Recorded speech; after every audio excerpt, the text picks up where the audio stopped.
Bonsoir, shalom frères et sœurs dans le Seigneur. Nous rendons grâce à Dieu pour son amour et pour sa bonté, lui qui est notre Seigneur et notre Sauveur. Il est digne de mériter nos louanges et nos acclamations, nos cris de joie, parce que c'est notre Dieu. Nous voulons lui rendre encore cette action de grâce pour sa bonté et pour sa miséricorde. Ce Dieu qui ne cesse de prendre soin de nous chaque jour, quand nous sommes dans les besoins, eh bien, ce Dieu-là est présent pour nous secourir, pour nous soutenir. Et ce matin, ou cet après-midi, ou ce soir encore, il nous donne cette opportunité de pouvoir nous retrouver ensemble, même si c'est en ligne, mais il nous donne cette opportunité afin que nous puissions, autour de sa parole, partager et bénéficier de ce que Dieu a préparé pour nous. Voilà pourquoi je nous invite, là où nous sommes, de pouvoir élever la voix et bénir le Seigneur pour son amour et pour sa grâce, pour sa fidélité et pour sa bonté, parce que c'est un Dieu qui ne cesse de nous faire du bien. Il est notre Père et nous voulons lui rendre de multiples actions de grâce.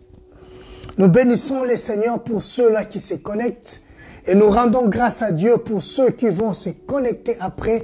Et nous voulons bénir ce Dieu-là parce que c'est un Dieu gentil, un Dieu bon, un Dieu merveilleux, un Dieu tout-puissant et c'est lui qui fait au-delà de ce que nous pouvons imaginer. Voilà pourquoi, sans plus tarder, j'aimerais que nous puissions élever la voix et commencer à bénir notre Dieu et à lui rendre grâce, à célébrer son Saint-Nom, à lui dire combien il est bon, combien il est merveilleux, combien il est grand. C'est Dieu qui nous fait toujours du bien et qui prend soin de nous depuis notre conception jusqu'à aujourd'hui. C'est Dieu-là prend toujours soin de nous. Et voilà pourquoi nous voulons témoigner notre reconnaissance envers ce Dieu-là pour tout ce qu'il est et pour tout ce qu'il fait pour nous. Élevons le voix, frères et sœurs, et commençons à prier le Seigneur. Bénissons le Seigneur pour son amour et pour sa fidélité.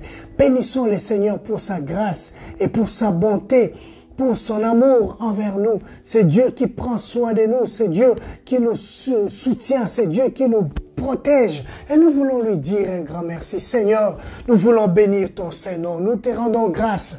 Sois le Dieu merveilleux.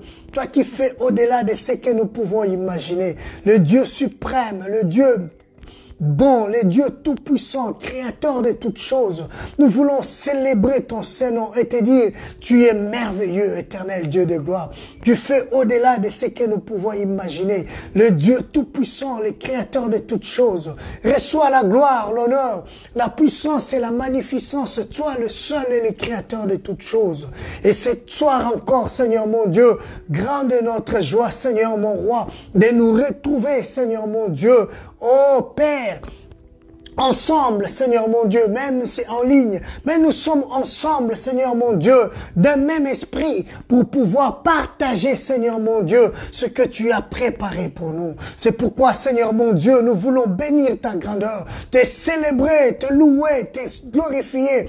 Toi qui as pris soin de nous, Seigneur mon roi, du matin jusqu'à cette heure, tu continues à prendre soin de nous, alors que nous étions, Seigneur, chacun dans ses occupations éternelles. Mais toi, tu as préservé la vie de chacun de nous, Seigneur mon Dieu. Et ce soir encore, nous sommes là pour te dire que toute la gloire revienne qu'à toi, éternel.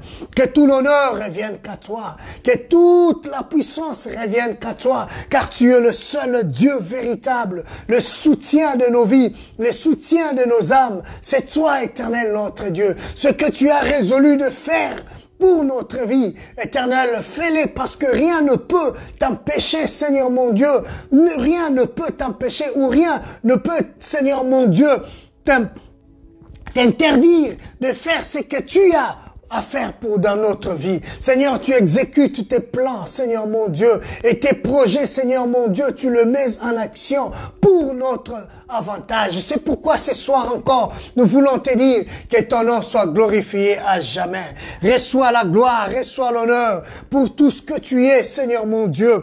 Oui, tu es notre Père, tu es notre soutien, tu es notre guide. Et ce soir, Saint-Esprit, nous comptons sur toi, ô Père, parce que nous croyons, Seigneur mon Dieu, que tu visiteras ton peuple. Tu nous visiteras, Seigneur mon Dieu. Tu nous parleras, Seigneur mon Dieu, parce que tu connais les besoins de nos âmes. Tu connais les besoins de nos cœurs. Éternel Dieu de gloire, tu pourvoiras, Seigneur mon Dieu, par ta parole, afin que nous puissions, Seigneur Dieu de gloire, recevoir de toi ce que tu as prévu d'avance. Que ton nom soit glorifié à jamais. Toi le seul et le Dieu vainqueur. Reçois la gloire, reçois l'honneur, la puissance et la magnificence, car tu es notre soutien et tu es notre force. Alléluia. Père, merci pour ce qui se connecte, Seigneur mon roi. Merci pour ceux-là, Seigneur mon Dieu, qui vont se connecter. Nous bénissons ton nom parce que tu es celui qui agit au-delà, Seigneur mon Dieu, de tout ce que nous pouvons imaginer. Toi, notre Dieu, tu agis. Merci, Père, parce que tu es le Dieu de Mireille. Tu es le Dieu, Seigneur, de Jolie. Tu es le Dieu, Seigneur, d'Herman. Tu es le Dieu, Seigneur, de tous ceux qui se connectent et ceux-là qui vont se connecter et tant d'autres, Seigneur mon Dieu. Tu es le seul Dieu qui connaît chacun par son nom. C'est pourquoi nous célébrons ton nom pour ton amour et pour ta grâce, ô Père. Que ton nom soit glorifié à jamais. Toi, le Dieu tout-puissant et le seul qui nous connaît mieux que quiconque. Voilà pourquoi, Père, nous te disons que toute la gloire revienne qu'à toi. Tout l'honneur revienne qu'à toi. La puissance revienne qu'à toi. Parce que tu es le Dieu qui nous fait toujours du bien. Que ton nom soit élevé à jamais. Merci pour ce que tu es et merci pour ce que tu fais, Éternel. Reçois la gloire, l'honneur, la puissance et la magnificence, la force, l'honneur t'appartient à toi, le Dieu de toute grâce et le Dieu de toute éternité. Que ton nom soit célébré à jamais. Merci, Père. Merci, Père. Parce que ce soir encore, tu nous feras du bien. C'est pourquoi nous recommandons nos cœurs entre tes mains. Seigneur, que toi seul, tu te manifestes. Manifeste-toi. Et manifeste-toi encore et encore. Parce que nous avons besoin de toi. Gloire et honneur reviennent qu'à toi. Dans les noms précieux de notre Seigneur et Sauveur Jésus-Christ, que nous prions ainsi. Amen. Que le nom du Seigneur soit béni. Shalom, shalom à vous tous qui êtes connectés.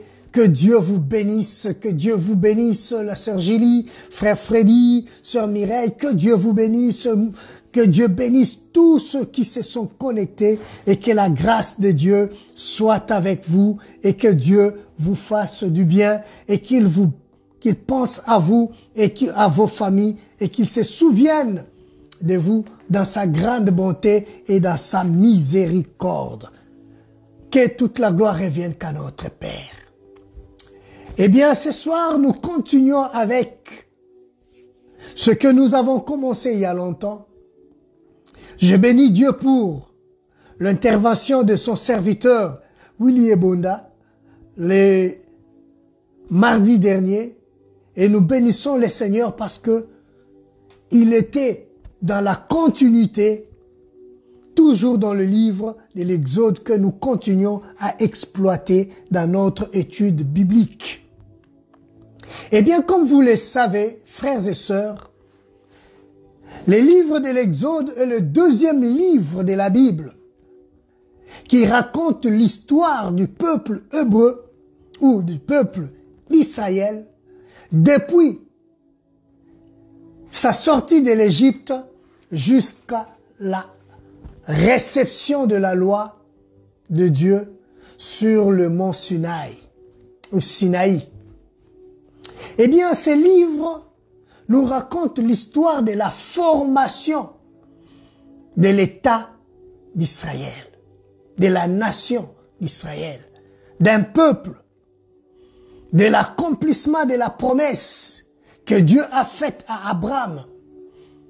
Et ces livres nous racontent comment Dieu a intervenu pour que ce peuple puisse recevoir leur liberté. Alors que esclaves pendant 400 ans en Égypte, opprimés.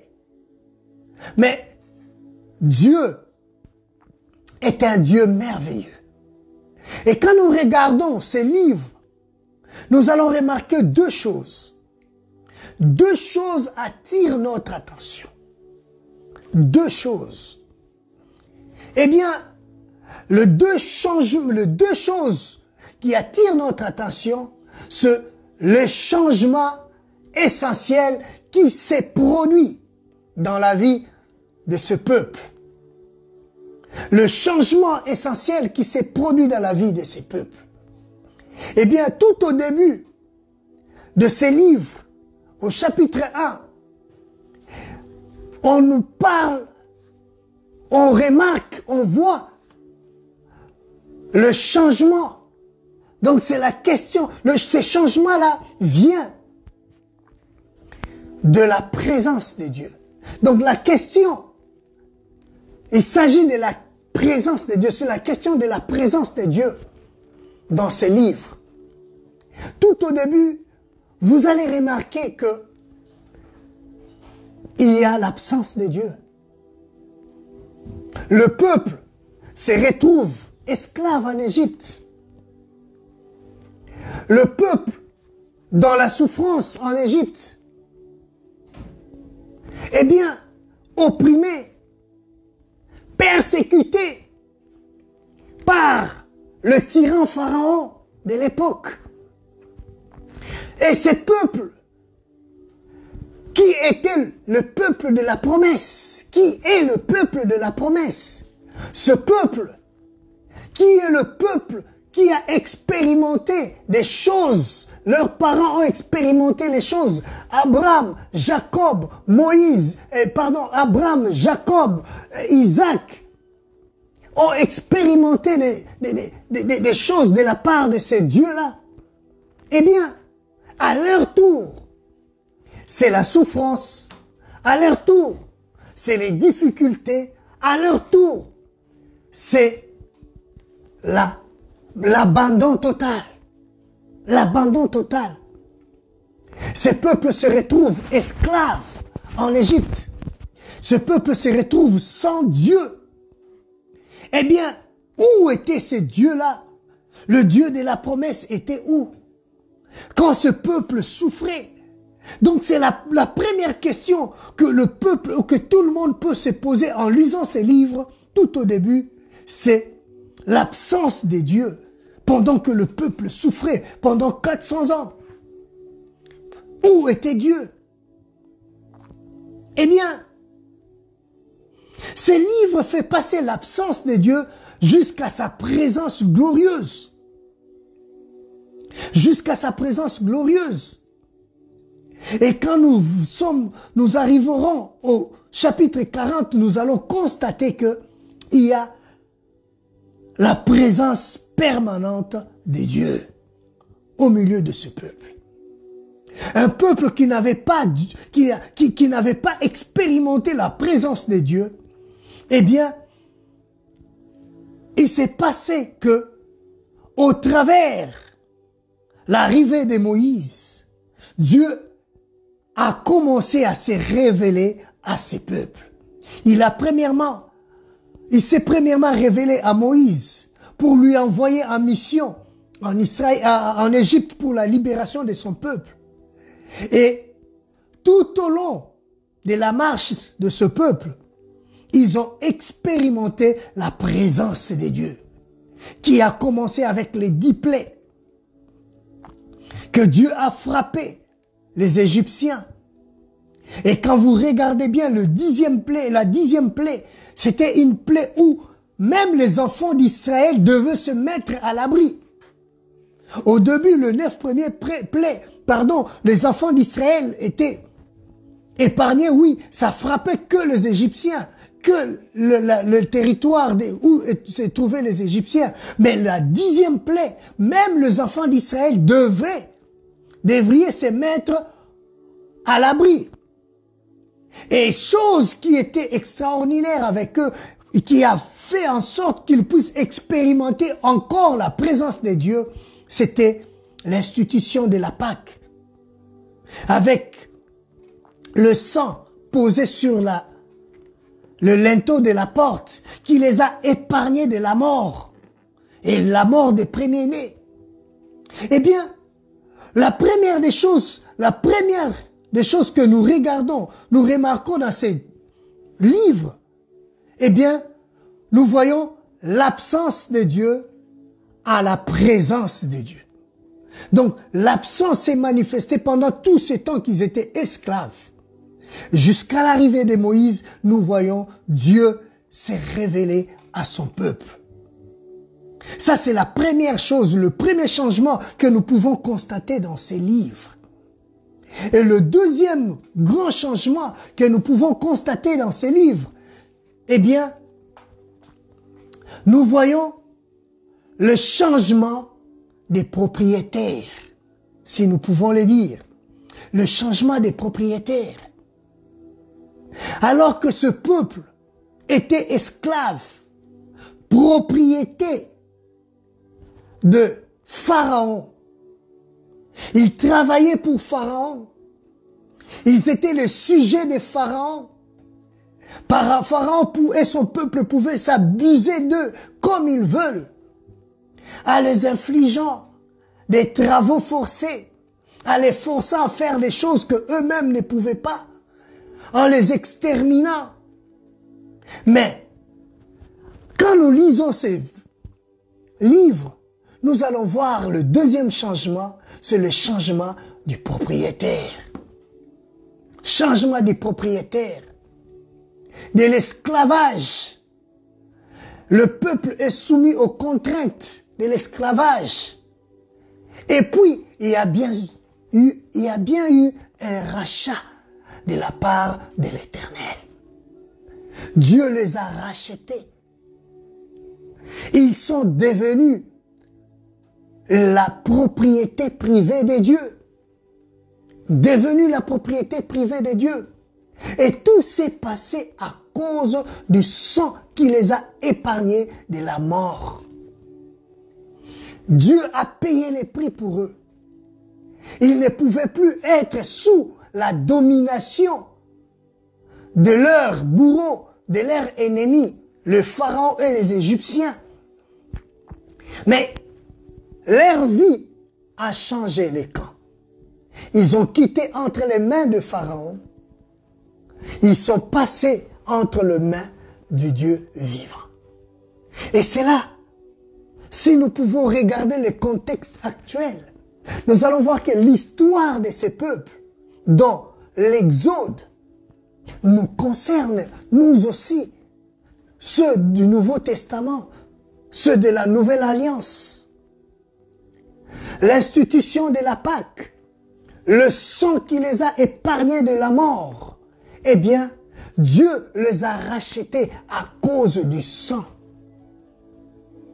Et pourquoi eux aussi devaient se mettre à l'abri? Parce que face au jugement de Dieu, eh bien, personne ne peut résister ou faire face au jugement de Dieu. Voilà pourquoi même eux aussi devraient se mettre à l'abri. Devraient se mettre à l'abri. Et ils ont été protégés par le sang de l'agneau. C'est pour nous dire, frères et sœurs, nous aussi qui sommes dans la nouvelle alliance. Nous parlons aussi du rachat à cause du sang de l'agneau immolé à la croix. C'est à partir de ce sang-là que notre exode a commencé. Mais eux, l'exode, c'était vers la terre promise. Mais nous aussi, notre terre promise n'est pas le Canaan, mais notre terre promise, c'est le ciel, le paradis, là où nous les verrons face à face. Et frères et sœurs, Ces changements-là, nous aussi, un jour, nos vies ont été changées. Nos vies avaient changé les propriétaires.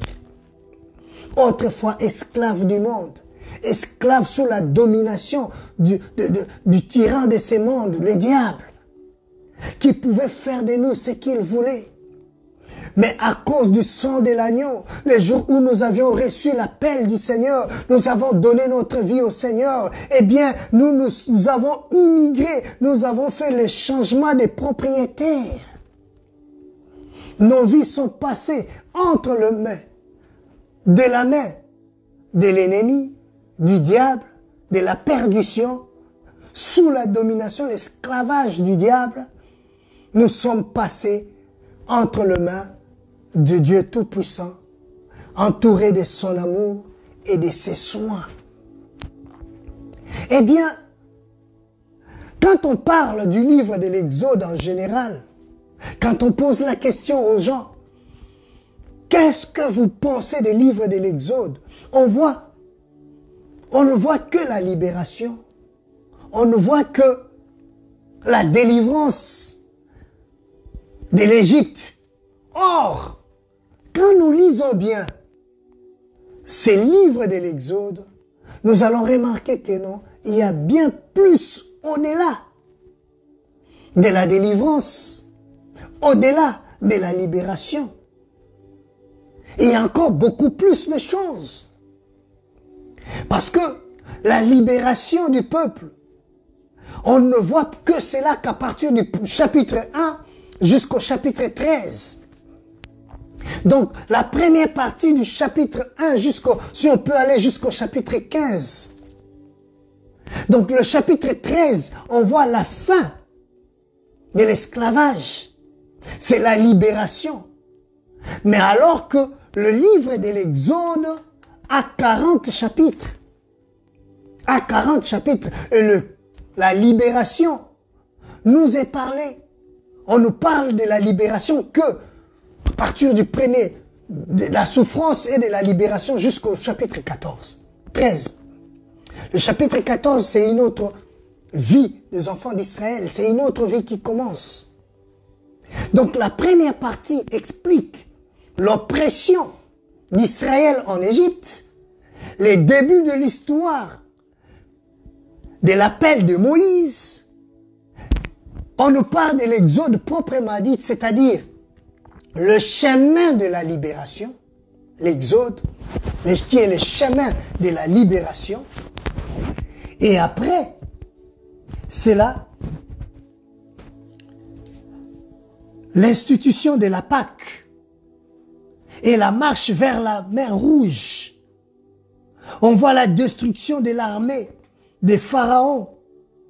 Et vers le chapitre 15, après avoir traversé au chapitre 14 la mer Rouge, eh bien, on voit au chapitre 15 le cantique des victoires de Myriam et de tout Israël. Un cantique spontané. Un cantique qui n'a pas été composé. Mais quand ils ont vu le merveille de Dieu, la manière dont Dieu a intervenu pour leur libération, eh bien, ce peuple s'est mis à louer le Seigneur, à chanter la victoire de leur Dieu. C'est pourquoi le psalmiste peut nous encourager en disant « Chantez à l'Éternel un cantique nouveau ». Pourquoi? Parce que ce qu'il a vécu, ce qu'il a vu et expérimenté avec Dieu, eh bien, cela ne pouvait que lui pousser à chanter un cantique nouveau à l'Éternel. Chose qui nous arrive des fois où, après avoir expérimenté quelque chose de la part de Dieu, un miracle ou une intervention divine dans notre vie, eh bien, ça nous pousse à chanter un cantique que tu n'as jamais composé. Je ne sais pas si ça ne vous arrive pas, mais moi, des fois, ça m'arrive. Moi, ça m'arrive. Et c'est ce qui s'était passé au chapitre 15. Je vous épargne parce que nous avons longtemps parlé du chapitre 1 jusqu'au chapitre 15. Ils ont traversé la mer Rouge. Au chapitre 15, on dit le cantique de Moïse et de Marie. Ils ont chanté tout en rappelant le bienfait de Dieu, les exploits de Dieu tout au long de leur marche. Ils ont chanté cela. Et je pense qu'avec notre frère Bishop Ebonda, il nous a parlé du chapitre 16. Combien est-ce que ce peuple, après 3 jours de marche, il se retrouve dans le désert, dans les déserts. Et dans les déserts, ils ont eu soif. Malgré leur soif, eh bien, il y a eu le manque d'eau. Vous imaginez 2 millions de personnes, disent les commentateurs, eh bien, en train de chercher le point d'eau. Soudain, ils retrouvent un point d'eau. Ils se précipitent pour aller boire. Cette eau-là était amère. Amère. Les eaux des Mara. Eh bien, la Bible dit que les enfants d'Israël ont murmuré. Je ne reviens pas là-dessus parce que mon bien-aimé avait parlé des eaux des Mara. Là aussi, ils ont expérimenté la bonté de Dieu, le miracle de Dieu. Dieu s'est présenté comme le pourvoyeur. Les pourvoyeurs. Dieu a pourvu à leurs besoins. Il a pourvu à leurs besoins. Il les a donné de l'eau fraîche. Et il les a conduits dans un endroit où ils pouvaient expérimenter les repos. À Élim. À Élim. Eh bien, c'est en quelque sorte la deuxième partie du livre de l'Exode. Parce que si nous pouvons prendre cette partie, c'est du chapitre 15 jusqu'au chapitre 18. Et cette deuxième partie parle de la rédemption d'Israël et des événements qui se produisent au cours du voyage de la mer Rouge jusqu'au pied de Sinaï. Jusqu'au pied de Sinaï. Ils ont bu. Ils ont rencontré les eaux de Mara. L'apparition des cailles et de la manne. Il y a eu l'observance du sabbat.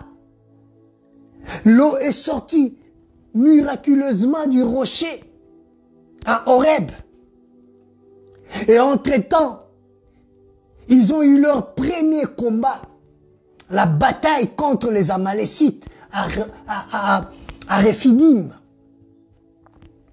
Et là aussi, Dieu les a donné la grande victoire.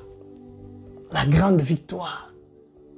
Pendant que Moïse était à la montagne, les enfants d'Israël, avec Josué en train de combattre dans le champ de bataille, Moïse avait élevé ses mains, soutenu par Aaron et Hur, dans la prière implorant la grâce de Dieu. La Bible dit que quand Moïse élevait ses mains, la victoire était dans le camp d'Israël. Frères et sœurs, point de besoin de rappeler encore ces choses. Parce que cela nous montre la providence de Dieu. Comment est-ce que c'est Dieu pourvoyeur ou pourvoyer aux besoins de ses enfants, aux besoins de son peuple. Et c'est le même Dieu. Il n'a pas changé, ce Dieu-là. Il est toujours le même. Et ce Dieu-là, c'est lui qui nous soutient et qui pourvoit aujourd'hui aux besoins de ses enfants que nous sommes. Il nous dit, ne vous inquiétez de rien. Il nous dit il nous rappelle, il nous tire les oreilles pour nous dire de ne pas s'inquiéter, parce que il est celui qui pourvoira, le lendemain prendra soin de lui-même. C'est ce que Dieu a parlé aux enfants d'Israël. Au chapitre 16, quand il y a eu la manne et les cailles, Dieu leur a dit quoi? Eh bien, ne faites pas les réserves. Il ne faut pas constituer des réserves. Il voulait leur montrer que le lendemain prendra soin de lui-même et qu'à chaque jour suffit sa peine. Demain, c'est un autre jour. Prends la portion qu'il te faut pour la journée d'aujourd'hui. Je suis Dieu. Demain, je m'en occuperai. Je m'occuperai du lendemain. Je m'occuperai du demain. Donc c'est pour nous dire que notre demain, notre lendemain appartient aux mains du Seigneur. Notre lendemain appartient aux mains du Seigneur. Il leur dit, ne faites pas des réserves. Et ceux qui se sont entêtés, eh bien, qui ont pris plus, ils n'ont pas pu le manger le lendemain parce que ça pourrit après. Ça pourrit après. Donc il faut tout juste prendre la quantité suffisante. Frère, notre Dieu, c'est un Dieu pourvoyeur, c'est un papa responsable. Il a prouvé cela à plusieurs fois. Et surtout quand nous lisons l'histoire des enfants d'Israël, nous allons remarquer que notre Dieu, c'est un papa qui pourvoit aux besoins de ses enfants. De ses enfants. Eh bien, tous les matins, Dieu donna l'ordre de recueillir que la quantité nécessaire pour chaque jour afin d'enseigner au peuple que sa subsistance quotidienne dépendait exclusivement de ce que Dieu leur donnait, de ce que Dieu lui donnait. C'est pour nous dire que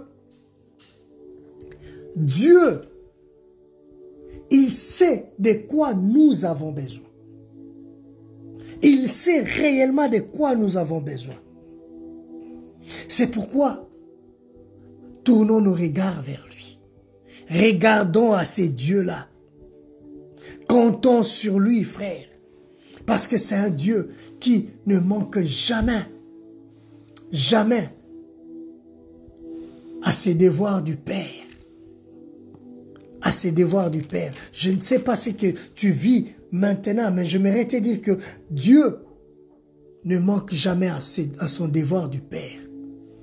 Même face à nos ennemis. Là, nous sommes au chapitre 17. Le verset 8. Même face à nos ennemis, Amalek est venu attaquer Israël. C'était leur premier combat. Même face à nos ennemis, Dieu est celui qui nous défend. Il est celui qui nous défend. Il a fait jaillir l'eau du rocher. C'est pour nous dire, frères et sœurs, que rien ne lui est impossible. Alors que les enfants d'Israël pouvaient regarder à gauche et à droite, c'est le désert, il n'y a rien, même pas oasis. À Mara, il y avait quand même l'oasis. On pouvait croire que Dieu pouvait transformer cette eau-là en eau douce, de l'eau amère en une eau douce. Du moins, nous avons quand même vu l'eau. Mais ici, à Horeb, il n'y avait pas de l'eau. Mais ce qui est merveilleux est que le Dieu de l'impossible a voulu les instruire pour leur montrer combien il est capable, même du néant, de faire quelque chose, de sortir quelque chose même du néant. Il lui a dit, tu frapperas les rochers. Et le rocher a donné de l'eau. Frères et sœurs, le Nouveau Testament, dans le Nouveau Testament, la Bible nous parle dans 1 Corinthiens chapitre 10, le verset 4. Ces rochers, c'est Jésus-Christ, source de l'eau vive. La Bible compare le rocher d'Horeb à Jésus-Christ qui est la source de l'eau vive. Si le rocher a été frappé, Christ l'a été aussi. Et il est allé jusqu'à la mort pour nous donner, pour qu'il soit une bénédiction, la source de notre bénédiction. Tout comme les rochers étaient la bénédiction pour les enfants d'Israël pendant qu'ils avaient soif, eh bien, Christ, notre rocher, est devenu la source de la bénédiction pour Israël et pour l'Église. pour son peuple que nous sommes. Frères et sœurs, il nous a accordé le Saint-Esprit. Et aujourd'hui, nous pouvons dire que rien n'est impossible à notre Dieu. À notre Dieu. Et le chapitre 18 commence par l'arrivée de Jéthro, les beaux-pères de Moïse. Les beaux-pères de Moïse. Qui vient rendre visite à son gendre dans les déserts. Eh bien, la Bible nous dit que Jéthro trouve Moïse en train de travailler. Le beau-père lui pose la question, mais qu'est-ce que tu fais, Moïse? Ce que tu fais là n'est pas bien, tu vas fatiguer le peuple. Tu le prends plus de temps, toute la journée, tu es en train de gérer les choses, gérer les affaires. Eh bien, ce n'est pas bien, tu vas fatiguer le peuple. Tu vas fatiguer le peuple. Et là, Dieu a intervenu au travers de son beau-père Jéthro. Et Jéthro lui a donné des instructions. Il lui a expliqué comment faire. Il lui a conseillé de déléguer certaines tâches à des hommes de confiance afin de soulager sa propre charge de travail. Frère, le management n'a pas commencé aujourd'hui. Le management a commencé, même dans la Bible, nous voyons, le conseil de Jéthro, c'était déjà le management. La subdivision du travail. Partage des tâches. Eh bien, Moïse a écouté la voix de son beau-père. Et la Bible dit que il a été soulagé de ses tâches. Et il a conduit le peuple jusqu'au mont Sinaï.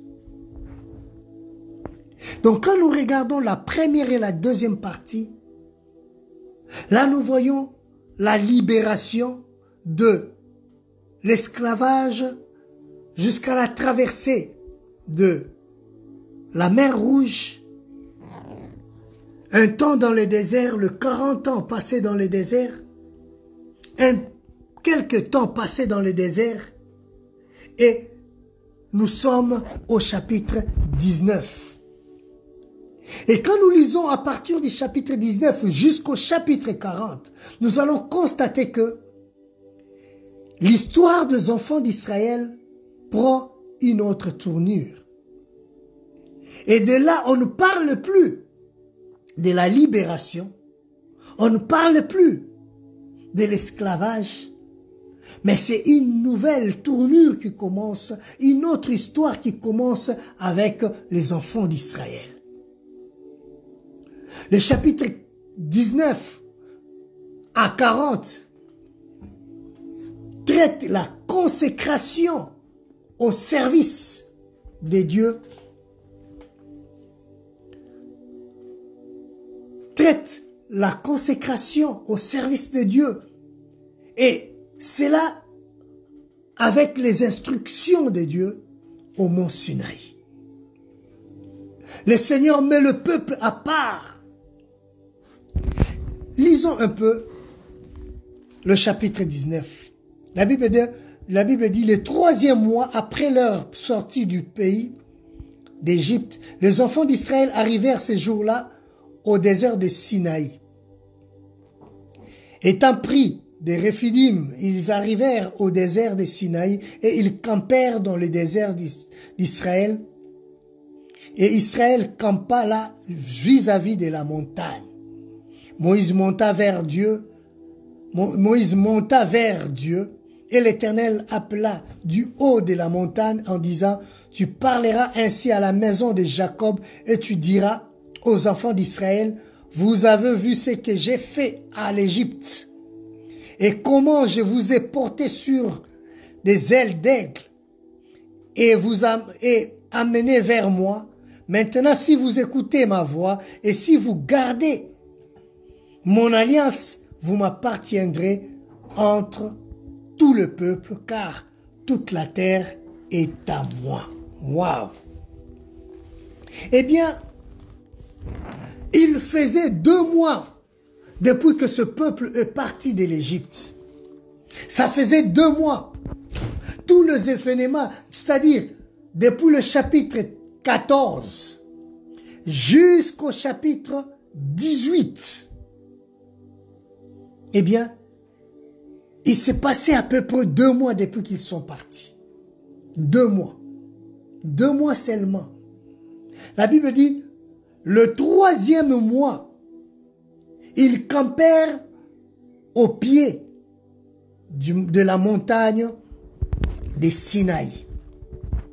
Eh bien, le chapitre 19 relate la mise en place de l'alliance divine avec le peuple d'Israël au mont Sinaï. Eh bien, cette alliance, frères et sœurs, est le prolongement de celle que Dieu avait conclue avec Abraham. Donc, ce n'était pas une nouvelle alliance. C'était le prolongement de l'alliance que Dieu avait conclue en amont avec Abraham. Parce qu'il lui avait promis qu'il a conclu une alliance avec lui et sa descendance, ou ses descendants. Cette alliance était fondée sur la réconciliation d'Israël avec Dieu. C'était la réconciliation, cette alliance était basée, fondée sur la réconciliation d'Israël avec son Dieu et sur sa communion permanente avec ces dieux-là. Donc c'était une façon pour Dieu de fonder ou de reformuler une relation avec son peuple, de nouer encore une fois de plus la relation avec son peuple. Mais cette fois-ci, il voulait fonder cette alliance sur base de la réconciliation. Longtemps, ils ont vécu sans Dieu. Ils se sont considérés comme abandonnés 400 ans sous l'esclavagisme. Mais quand Dieu est venu à leur secours, nous avons vu, Dieu voulait montrer aux enfants d'Israël qui était le véritable Dieu et pour forger ou former la foi dans leur cœur, afin que ce peuple puisse mettre leur confiance en ces dieux-là et croire à ces dieux-là, au Dieu qui s'est révélé à leur père Abraham. Et quand ils sont arrivés au mont Sinaï, eh bien, Dieu a donné ou a placé une alliance, une nouvelle alliance, la continuité de l'alliance qu'il avait eue avec Abraham. Et cette fois-ci, Dieu voulait le conclure avec son peuple. Avec son peuple. Et depuis, vous remarquerez que avant l'arrivée au mont Sinaï, il n'y avait que Moïse qui parlait avec Dieu. Personne n'a vu la manifestation du Dieu vivant. Il n'y a que Moïse qui venait leur parler de ces dieux-là, qui donnait les instructions, qui recevait les instructions de la part de Dieu et qui les transmettait au peuple. Mais quand ils sont arrivés au mont Sinaï, comme nous avons dit, c'est une autre histoire qui commence. Dieu désirait qu'Israël soit un peuple unique. Et tout commence au mont Sinaï. Un peuple choisi et mis à part pour lui, pour un but. Un peuple choisi, unique, pour un but. Il devait exprimer sa reconnaissance et son obéissance envers ces dieux-là qui les a sortis de l'Égypte. Et ils doivent chercher à observer, à obéir et à observer aux commandements que Dieu leur donnera. Donc, c'était un autre départ dans le mont Sinaï. Ils devraient exprimer leur reconnaissance et leur obéissance envers ce Dieu-là. Voilà pourquoi le Seigneur, sur le mont Sinaï, Dieu lui-même le rappelle. Il dit que je vous ai porté sur les ailes d'aigle. Là, c'est très fort, là. C'est très fort. Parce qu'un aigle, quand il porte ses enfants, il prend ses enfants sous ses ailes, eh bien, il fait en sorte que il empêche que ses enfants puissent tomber. Il fait en sorte que ses enfants ne tombent pas. Et c'est de la même manière que Dieu a pris soin des enfants d'Israël. Il a pris soin d'Israël. Il les a portés, non pas seulement en les faisant traverser la mer Rouge, mais il les a ramenés jusqu'au mont Sinaï. Jusqu'au mont Sinaï. Parce que là, le Seigneur avait quelque chose à leur dire. Cette expression de « je vous ai porté sur mes ailes », cette expression démontre l'amour de Dieu pour Israël. Elle démontre, cette expression, l'amour que Dieu a pour nous, ses enfants. Et cet amour-là sert la base de l'obéissance d'Israël à son Dieu, de son peuple que nous sommes. Cet amour de Dieu qui nous porte chaque jour, nous pousse à l'obéissance, nous pousse à le craindre.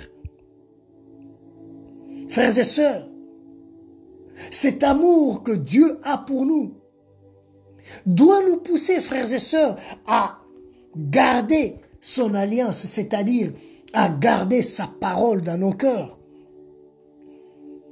Eh bien, vous remarquerez que au verset 5, Dieu leur parle, il dit, si vous gardez mon alliance, Dieu leur donne une condition. Tout comme Dieu nous donne encore la condition. Donc le principe d'obéissance est un élément essentiel de notre relation avec Dieu. Donc notre relation avec Dieu est posée aussi sur le principe d'obéissance. Voilà pourquoi vous remarquerez à la suite des enfants d'Israël, à chaque fois qu'ils désobéissaient à Dieu, Dieu le frappait. Il utilisait même les nations païennes pour le corriger. Donc notre relation avec Christ dans la nouvelle naissance, dans la nouvelle alliance, est basée aussi sur le même principe. L'obéissance. L'obéissance. L'obéissance, frères et sœurs. Et c'est là, au mont Sinaï,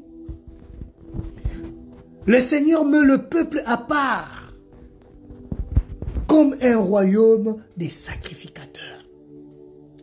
C'est là que Dieu commence à leur donner des instructions, à leur dire, commence à leur dire le but, les pourquoi de leur mission, pourquoi il les a choisis, qu'est-ce qu'il fera avec eux. C'est là que Dieu commence à révéler à son peuple sa mission, la mission du peuple. Il leur dit ceci, au verset 6, « Vous serez pour moi un royaume de sacrificateurs et une nation sainte. Voilà les paroles que tu diras aux enfants d'Israël. » Ça, c'est Dieu qui parle à Moïse. Il dit, si vous obéissez à ma parole, si vous gardez mes commandements, si vous marchez dans la crainte de mon nom, eh bien, je ferai de vous une nation sainte. Donc, Dieu révèle ses motivations pour le peuple qu'il a mis à part. Il révèle ses intentions.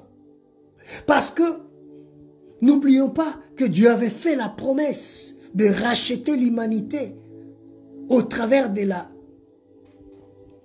descendance de la femme et sur la nation d'Israël, que Dieu avait déjà commencé le projet de Dieu était que cet enfant-là sortira de cette nation.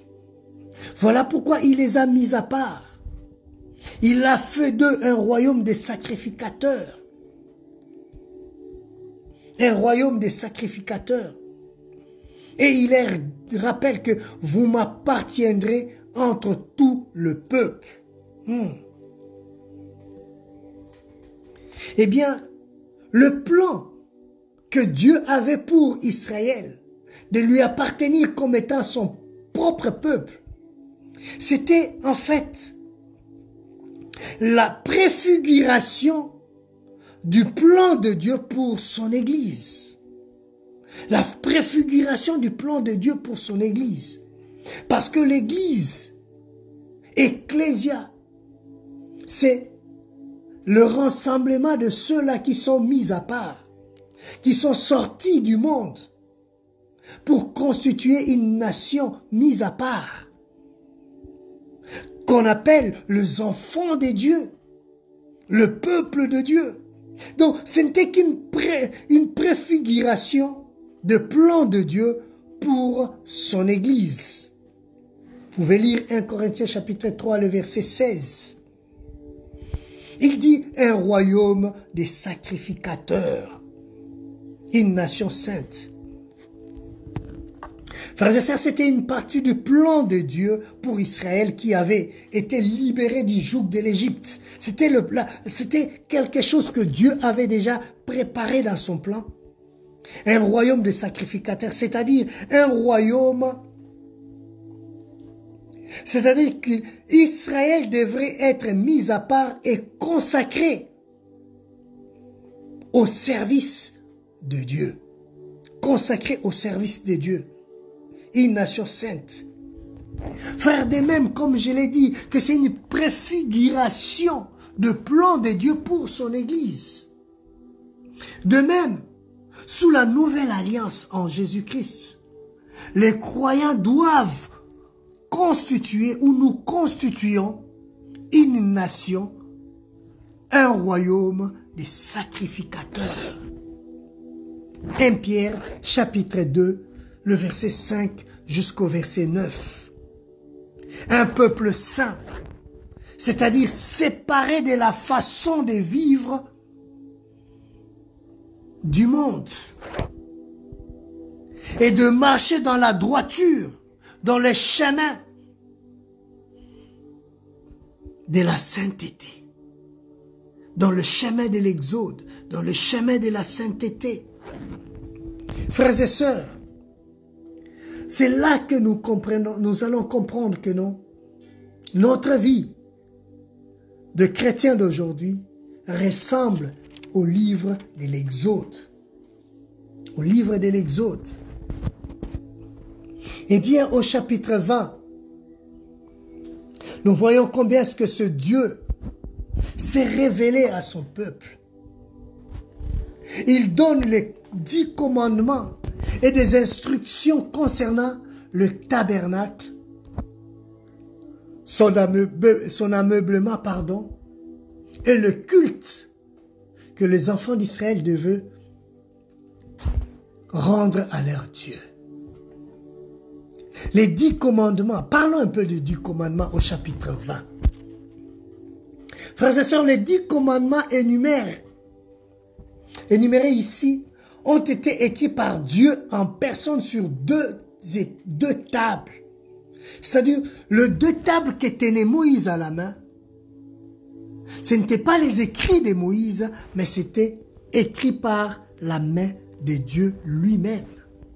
lui-même.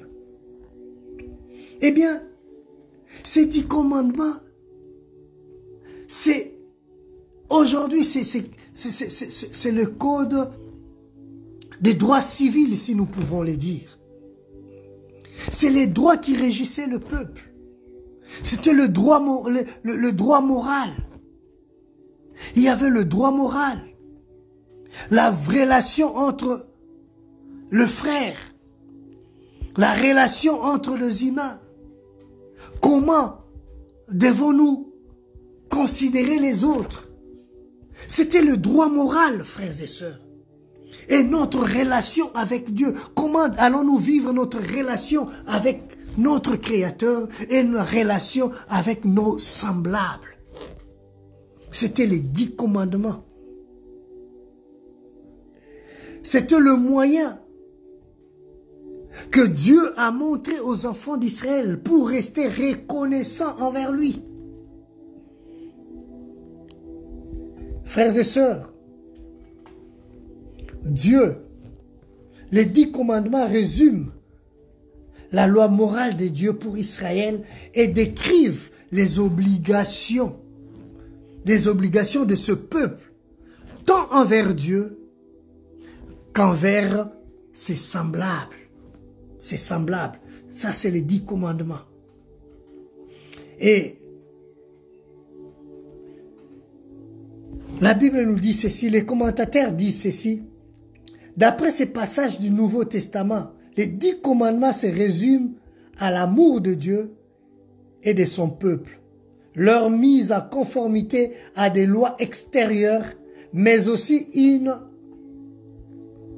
question de disposition du cœur.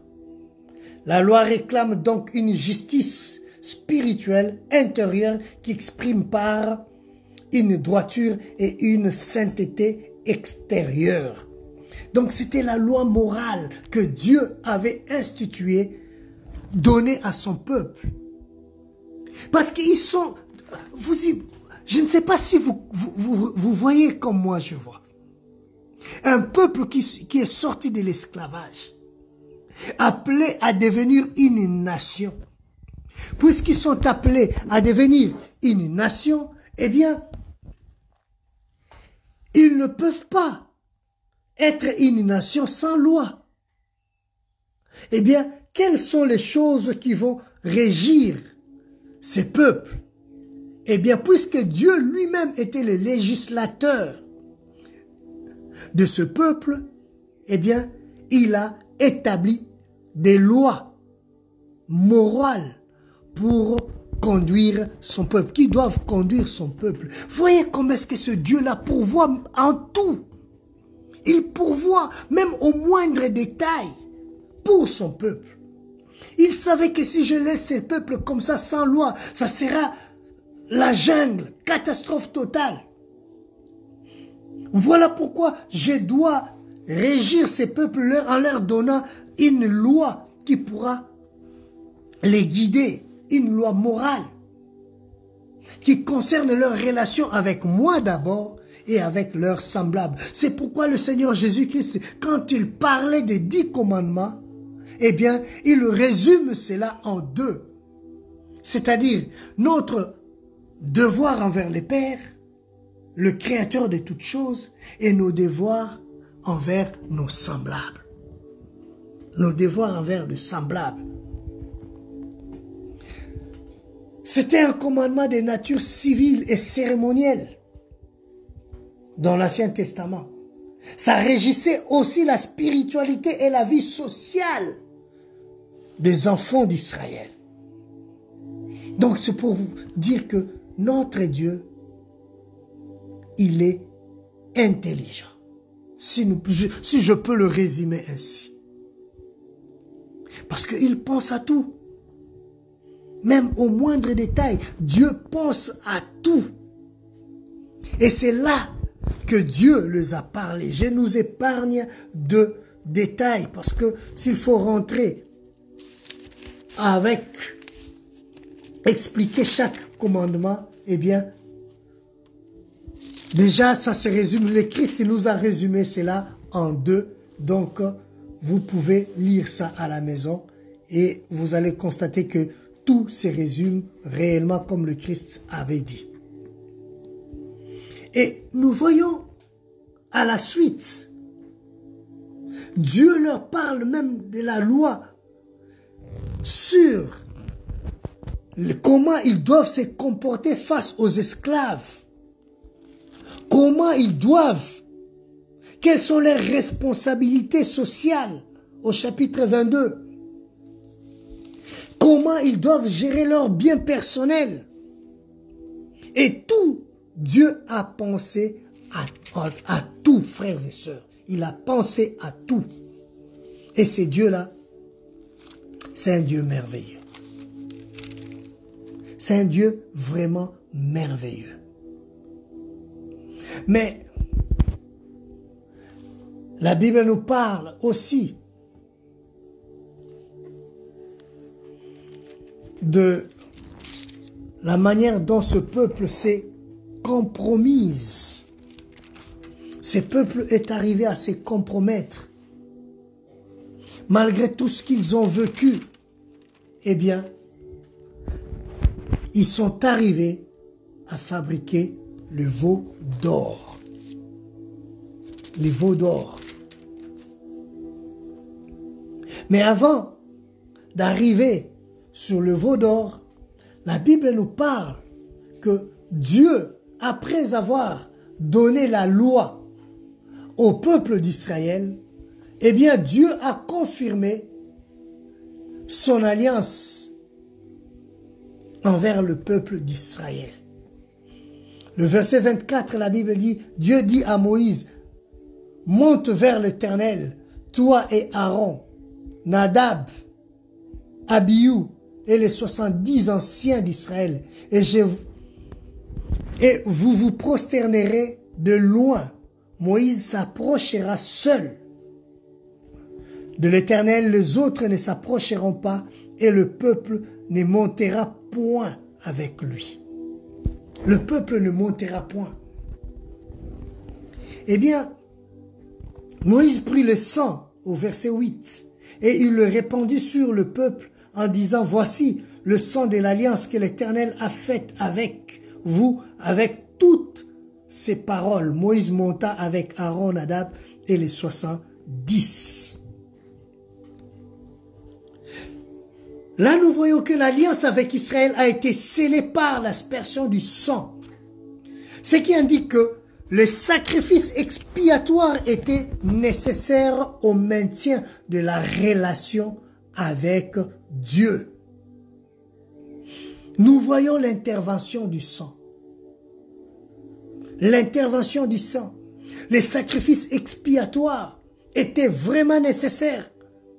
Et même pour nous dans la nouvelle alliance, l'expiation a été faite par le sang de Jésus-Christ. Par le sang de Jésus-Christ. Sans le sang, on ne serait pas là aujourd'hui. Sans le sang de Jésus-Christ, on n'expérimenterait pas le pardon du péché. Sans le sang de Jésus-Christ, on n'aurait pas eu, il n'y aurait pas eu la nouvelle alliance. La nouvelle alliance.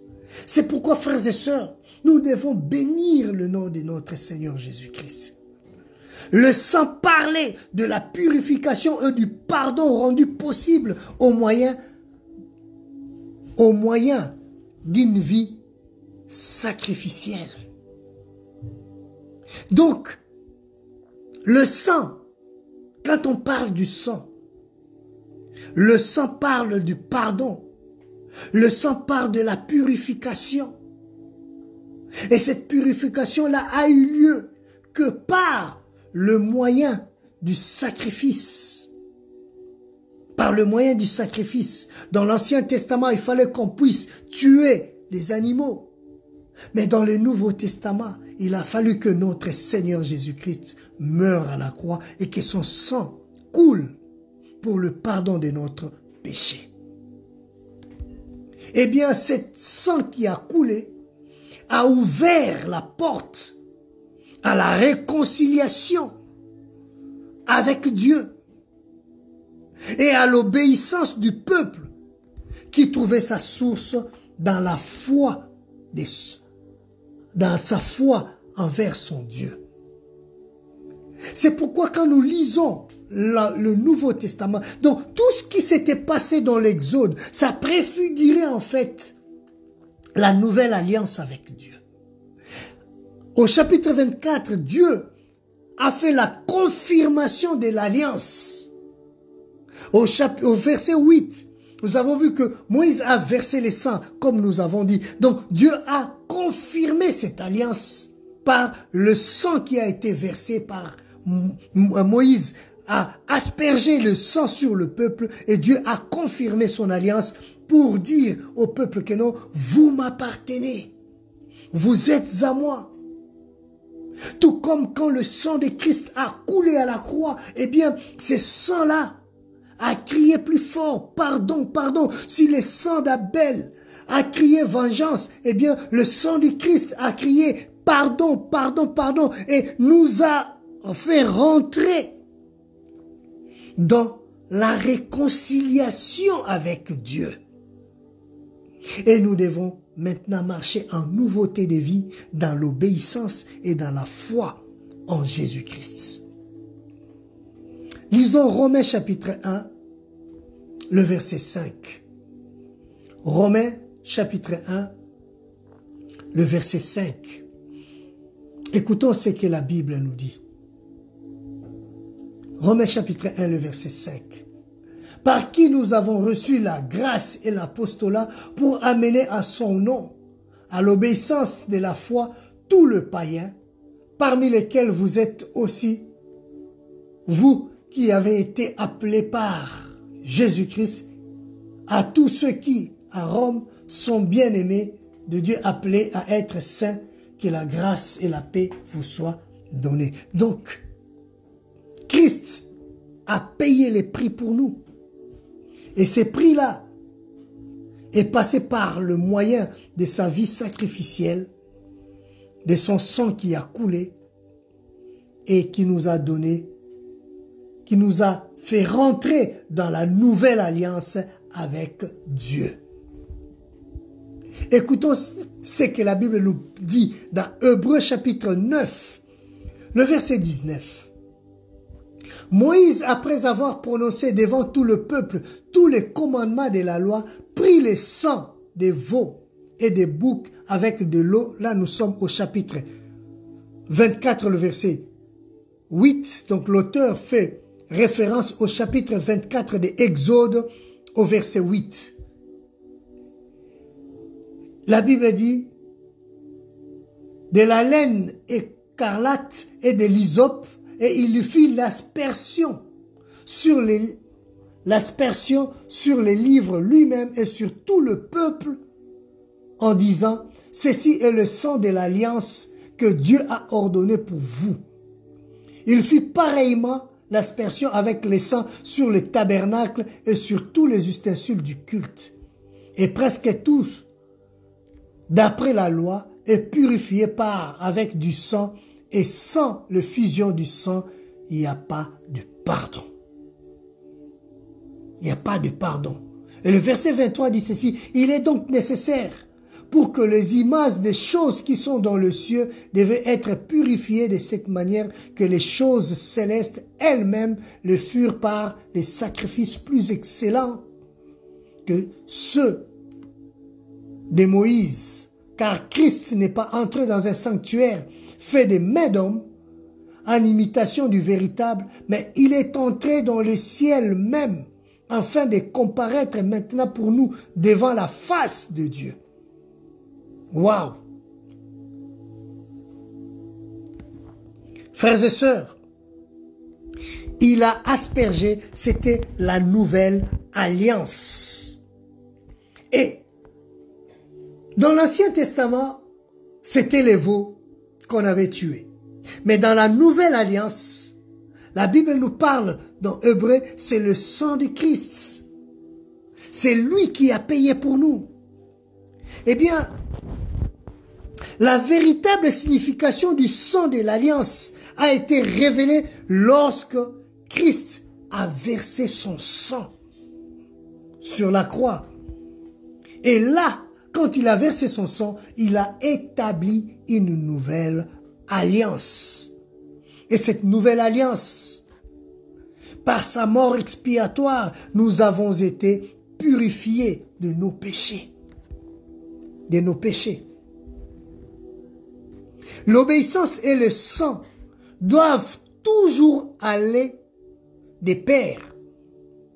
L'obéissance, je le réponds, l'obéissance et le sang doivent toujours aller de pair, afin de donner toute sa valeur et la façon dont Dieu accepte son peuple et la consécration de ces derniers, c'est-à-dire de son peuple envers son Dieu. C'est là que nous avons parlé du changement. Le deuxième changement, le changement des propriétaires. Le changement des propriétaires. Donc là maintenant, nous voyons que le même peuple qui autrefois était les serviteurs des pharaons, mais à partir du chapitre 19, les choses ont changé. Dieu les appelle maintenant mon peuple, le peuple choisi, l'unique. Et Dieu les a purifiés, a fait avec eux une alliance. Au chapitre 24, le verset 8, quand Moïse a aspergé le sang, eh bien, ce même peuple est devenu les serviteurs d'un Dieu vivant. Donc, ils ont changé le camp. Ils sont devenus les serviteurs du Dieu vivant.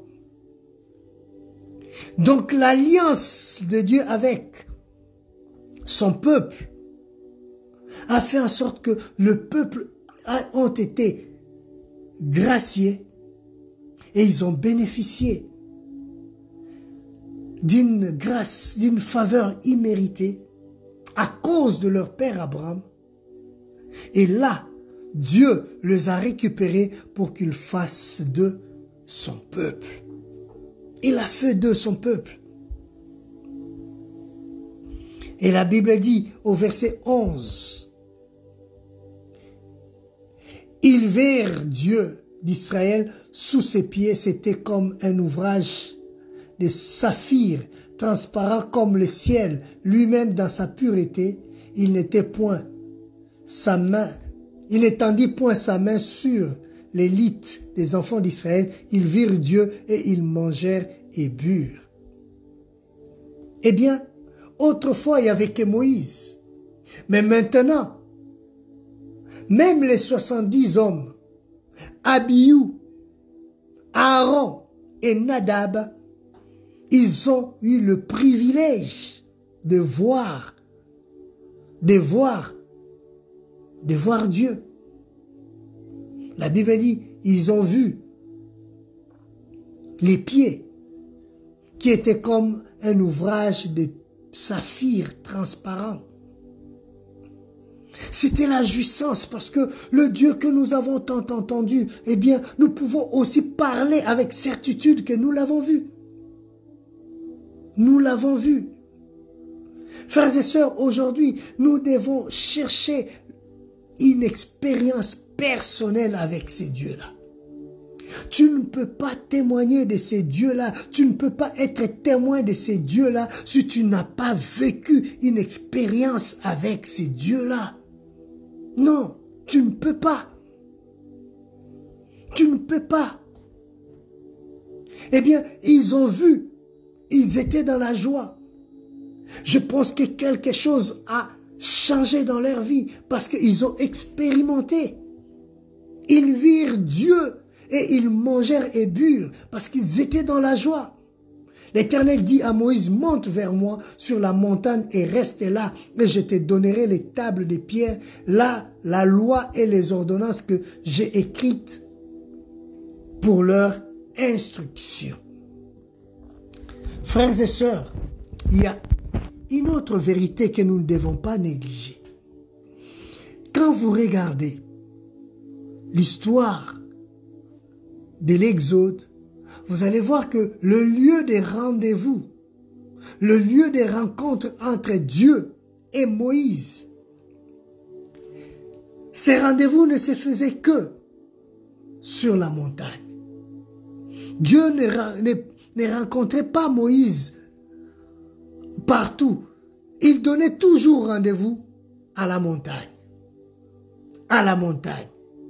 Frères et sœurs, c'est pour nous dire que la montagne est très importante pour quelqu'un qui a besoin d'écouter Dieu, de parler avec Dieu. La montagne est très importante pour quelqu'un qui veut expérimenter la puissance de Dieu, pour quelqu'un qui veut expérimenter la grandeur de notre Dieu. Eh bien, la montagne est très, très importante. Très importante. Parce que c'est là que tu vas expérimenter la gloire de Dieu. La gloire de Dieu. La Bible nous dit, Moïse montant sur la montagne et la nuée couvrit la montagne. La gloire de l'Éternel reposa sur la montagne de Sinaï et la nuée le couvrit pendant 6 jours. 6 jours. Le 7e jour, l'Éternel appela Moïse du milieu de la nuée. Du milieu de la nuée. La gloire de l'Éternel s'est révélée par une lumière éclatante provenant de Dieu lui-même. C'est pourquoi, frères et sœurs, ne négligeons jamais la montagne. Il y a des choses que nous ne pouvons obtenir que dans la montagne. Il y a des choses que nous ne pouvons expérimenter que si nous montons à la montagne. C'est pourquoi, frères et sœurs, je nous encourage. Les 12 montagnes que nous montons au courant de l'année ne sont pas suffisantes. Vous pouvez aussi, frères et sœurs, monter vous-même, organiser vos temps de montée à la montagne vous-même. Vos propres temps de montagne, vous pouvez aussi les organiser. Parce que celui qui a faim et qui a soif de ces dieux-là, qui veut vivre et expérimenter des choses dans sa vie et vivre des choses avec Dieu, eh bien, ne négligera jamais de monter à la montagne. Parce que c'est à la montagne qu'on rencontre Dieu. C'est à la montagne que la gloire de Dieu descend. C'est à la montagne que Dieu nous parle. La montagne, c'est tout simplement le temps que tu mets à part. Je ne te demande pas d'aller chercher le Mont Blanc pour aller monter au Mont Blanc ou aller à Bretagne chercher des montagnes là-bas pour monter. Non, mais prends le temps de chercher l'Éternel. Moïse, Dieu l'a mené à part pour lui parler.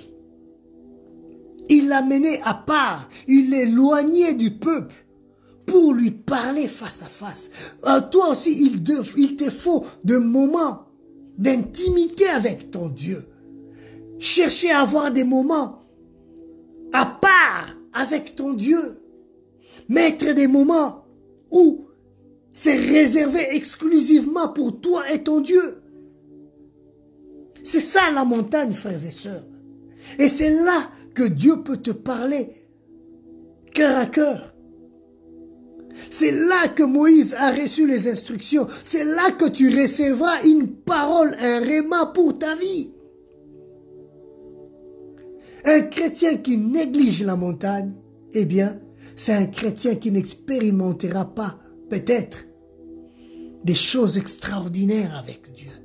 Des expériences extraordinaires avec Dieu.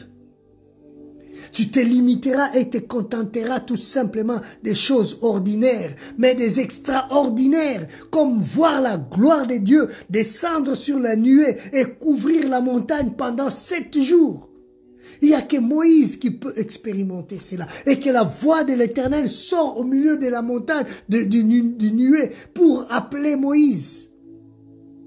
Il n'y a que lui qui a entendu cela, parce qu'il était branché, mis à part, et il est allé chercher Dieu à la montagne.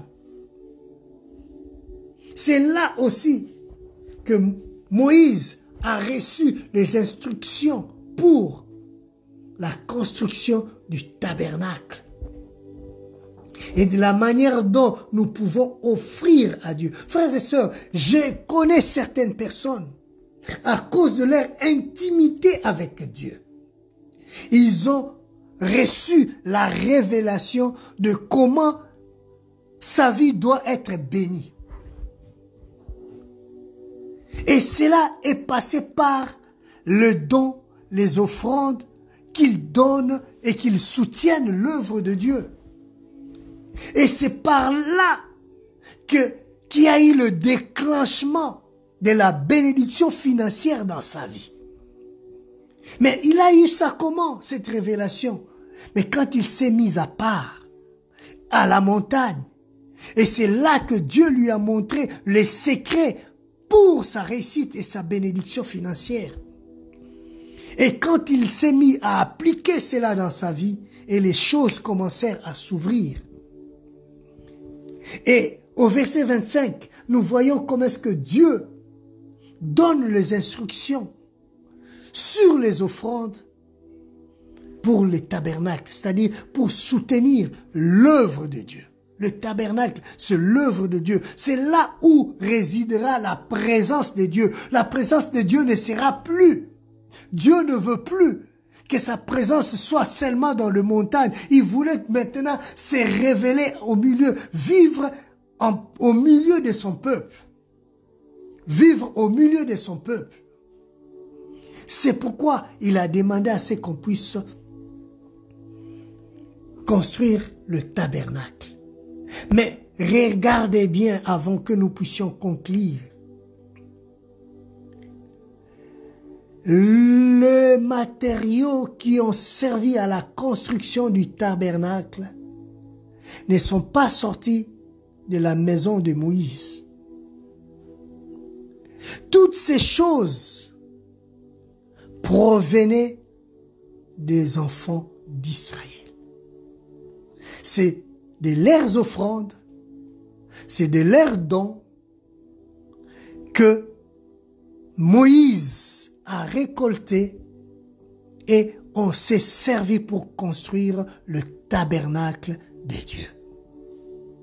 On reviendra là-dessus, on parlera comment ces hommes ont contribué pour la construction du tabernacle et de tous les instants, de tous les ustensiles du tabernacle.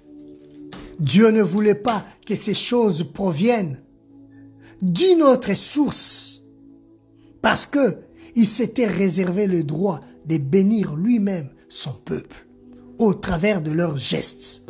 Nous les verrons par la grâce de Dieu. Si le Seigneur ne revient pas, eh bien, nous continuerons le chapitre 25 et nous irons peut-être jusqu'à la fin. Nous allons faire la synthèse du chapitre 25 jusqu'à la fin et selon ce que le Seigneur nous conduira. Que le Seigneur nous bénisse. Retenons tout simplement que Dieu voulait se manifester. Quand nous lisons ces chapitres, ces livres, nous allons voir, constater deux choses, deux changements dans la vie des enfants d'Israël. Ils étaient d'abord sans Dieu. Dieu s'est révélé à eux et Dieu est resté en permanence au milieu d'eux dans le tabernacle. La deuxième chose, il y a eu changement des propriétaires. Autrefois, ils étaient dépendants de Pharaon, propriété privée des pharaons et des Égyptiens, soumis à de travaux durs. Mais après, quand il y a eu l'intervention de Dieu, leur vie a connu un changement des propriétaires. Ils ont quitté les mains des pharaons pour être entre les mains de Dieu avec tous les soins possibles d'un Dieu qui a pourvu à leurs besoins jusqu'à l'arrivée des Canaan. Et ce que j'aime, la Bible dit, pendant tout ce temps qu'ils ont vécu dans les déserts, leurs vêtements ne se sont point usés. Et je me demande comment on le verra peut-être prochainement. Que le Seigneur vous bénisse et que Dieu bénisse vos maisons et que Dieu bénisse vos projets, vos activités et que Dieu se souvienne de chacun de vous. Nous allons prier. Seigneur, je recommande ton peuple entre tes mains. Seigneur Dieu de gloire, nous aussi, il y a eu un jour, les sacrifices expiatoires, le sang qui avait coulé à la croix, nous a donné, accordé le pardon du péché. Et nous avons changé les propriétaires. À cause de l'acte de la croix, tu nous as libérés sous l'emprise du diable. Et tu as fait de nous aussi un royaume des sacrificateurs. Nous t'appartenons comme des enfants appartiennent à leur Père. Nous sommes aujourd'hui appelés héritiers et co-héritiers du Christ. Aide-nous à marcher dans l'obéissance et à observer ta parole, à la serrer dans nos cœurs pour ne pas pécher contre toi. Telle est notre prière ce soir, Père. Apprends-nous, comme dit le psalmiste, à compter nos jours et à marcher dans l'obéissance de ton nom, car tu nous surprendras un jour par le son de la trompette. Tu viendras chercher ton peuple. Aide-nous, Seigneur, à te servir avec reconnaissance pour tout ce que tu es pour nous, pour la libération que tu nous as donnée. Et tu as fait de nous un peuple pour ton service. Aide-nous à te servir avec amour et avec reconnaissance. Que ton nom soit béni, bénis ton peuple et bénis les autres activités de la semaine. En ton nom, je prie ainsi. Amen. Que le Seigneur vous bénisse. Nous sommes arrivés à la fin et je prie que le Seigneur se souvienne de chacun de vous et de ceux qui suivront cette vidéo en différé. Que Dieu les bénisse aussi. N'oublions pas le programme de l'église ce dimanche. Nous serons avec le pasteur Papicho et puis le Zoom pour les hommes, 1 heure avec les hommes, et puis nous avons aussi le temps avec les femmes demain. Eh bien, que le Seigneur vous bénisse. Et si vous avez à cœur de bénir l'œuvre de Dieu, surtout, n'oubliez pas, eh bien, cette œuvre a besoin de vous, tout comme le tabernacle, dans sa construction, avait besoin du peuple. Que Dieu vous bénisse et que Dieu vous soutienne. Bonne soirée et que la paix de Dieu soit avec vous.